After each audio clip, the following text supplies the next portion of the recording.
सभी को जय गुरु। इससे पहले मैं आपको बताया था परम पूज्यपाद श्री श्री आचार्य देव वैश्विक कॉन्फ्रेंस में क्या बोल रहे थे, उद्बुद्ध कर रहे थे अपनी वर्कर और सत्संग के कर्मियों को। और जैसे बताया था कि विज्ञान के विराट पंडित ऋतिकाचार्य गुरु प्रसन्न भट्टाचार्य ठाकुर जी से के पास आकर बोले, ठाकुर मैं यदि बिना पढ़ाई लिखाई करके आपके पास आता तो शायद और भी सहज रूप से आपको ग्रहण कर पाता। इतना बड़ा ज्ञानी भी उनके सम्मुख आकर झुक गया।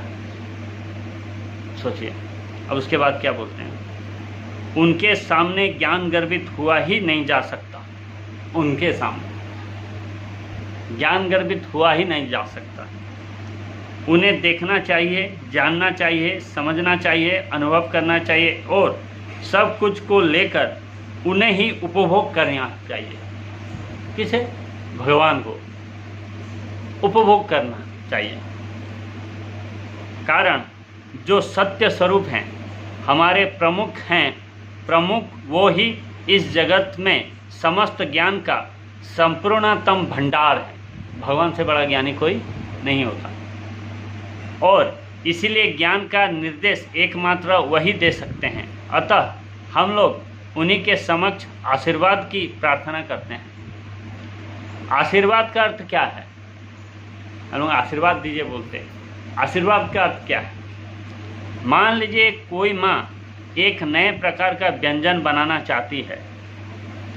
उसे बनाने के लिए जो उस व्यंजन को बनाता है, बनाना सीखा है या सिखा रहा है, मोबाइल में उस व्यंजन का वीडियो देखकर जानकारी हासिल की।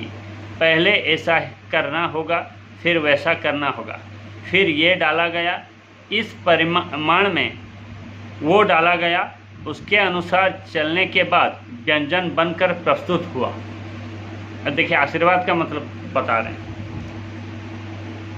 प्रस्तुत हुआ यानी आदेश का अनुपालन करके वो उस व्यंजन को हासिल की और बनाई। जिंदगी भी ऐसा ही है। अनुशासन का आशीर्वाद यही है कि कैसे हम उसे पा सकते हैं, इसे पाने की पद्धति क्या है, यही है आशीर्वाद। सत्य स्वरूप के समक्ष जाने से यही हम सीखते हैं। कारण एकमात्र वही संपूर्ण है, वही संपन्न है। परम पूज्यपाद श्री श्री आचार्य देव बता रहे हैं। इसलिए दर्शन शास्त्र भी यही कह रहा है कि तुम्हारी बुद्धि सटीक पद पर जा रही है, तभी